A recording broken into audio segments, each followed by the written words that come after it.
તો અત્યારના હાલના મહત્વપૂર્ણ સમાચાર સામે આવી રહ્યા છે તેની પર નજર કરીએ। રાજકોટ સિવિલ હોસ્પિટલમાં આગનો મામલો સામે આવ્યો છે। રાજકોટથી મળતા સમાચાર સિવિલ હોસ્પિટલમાં આગનો મામલો ધારાસભ્ય દર્શિતા શાહ અને ઇન્ચાર્જ મેડિકલ એસપી મીડિયા જોઈ ત્યાંથી ભાગ્યા। મેડિકલ એસપી હર્ષદ દુસરાએ ઘટના બની કે નહીં તેનો જવાબ આપવાને બદલે સીધું એવું જ કહી દીધું કે સાંજે આવો।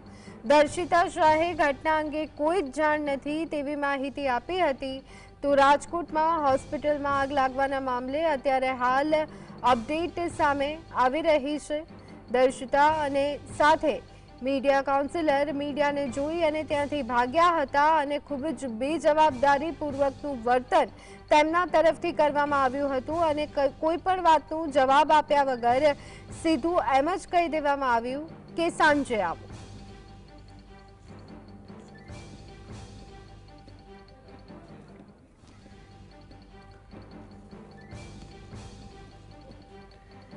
તો રાજકોટમાં હોસ્પિટલમાં આગ લાગવાનો મામલો સામે આવ્યો હતો અને તેને લઈ અપડેટ મળી રહી છે।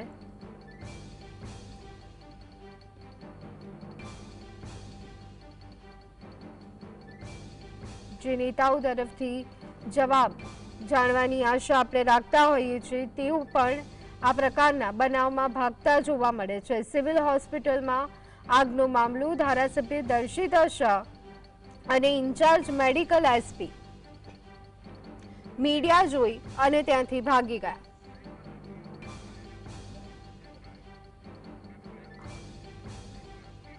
તો આ અંગે વધુ વિગત મેળવી લઈએ। સંવાદદાતા લકીરાજ ઝાલા અમારી સાથે જોડાઈ ગયા છે। લકીરાજ, રાજકોટમાં સિવિલ હોસ્પિટલમાં આગ લાગવાનો બનાવ, ધારાસભ્ય ત્યાંથી રીતસરના ભાગ્યા, મીડિયાને એવું કહેવામાં આવ્યું કે સાંજે આવો પછી વાત કરીએ।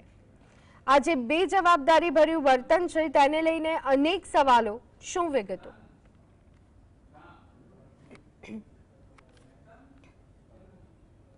ત્યાં કેબી વોર્ડમાં સમગ્ર ઘટના મૂળ જૂનાગઢના વતની મોહમ્મદ અલ્લા રખા તેઓને કેબી વોર્ડમાં દાખલ છે તે કરવામાં આવ્યા હતા। દાખલ કરવામાં આવતા તેમને વેન્ટિલેટર ઉપર રાખવામાં આવ્યા હતા। 2 દિવસ પહેલા વેન્ટિલેટરમાં અચાનક આગ લાગી જતા તેઓ મોઢે જે દાઝ્યા હતા। તાત્કાલિક ધોરણે રાજકોટ સિવિલ હોસ્પિટલનો સ્ટાફ તેમને બંધ વિભાગમાં લઈ ગયો હતો અને સારવાર તેમને પૂરી પાડી હતી। પરંતુ આ ઘટનાનું કોઈ પણ પ્રકારનું પોલીસ દ્વારા જે એમએલસી પણ ન નોંધાવવામાં આવ્યું અને બીજી તરફ કોઈ પણ પ્રકારની કાયદેસરની કાર્યવાહી છે તે પણ ન કરવામાં આવી। રાજકોટ સહિત અલગ અલગ રાજ્યોમાં પણ એવી જે રાજ્યના અલગ અલગ શહેરોમાં પણ એવી ઘટના બની છે કે જેમાં વેન્ટિલેટર ફાટવાની ઘટના બની હોય, પરંતુ આ ક્યાંક ને ક્યાંક આ ઘટના છે તેને દબાવવાનો પ્રયાસ છે તે કરવામાં આવ્યો। આ સમગ્ર મામલે જે રાજકોટ સિવિલ હોસ્પિટલના આરએમઓ છે હર્ષદ દુસરા તેમને દ્વારા જે તેમને પ્રશ્ન પૂછવામાં આવતા તેમને ક્યાંક ને ક્યાંક ચાલતી પકડી હતી અને મીડિયાને તો ભાગતા થયા હતા।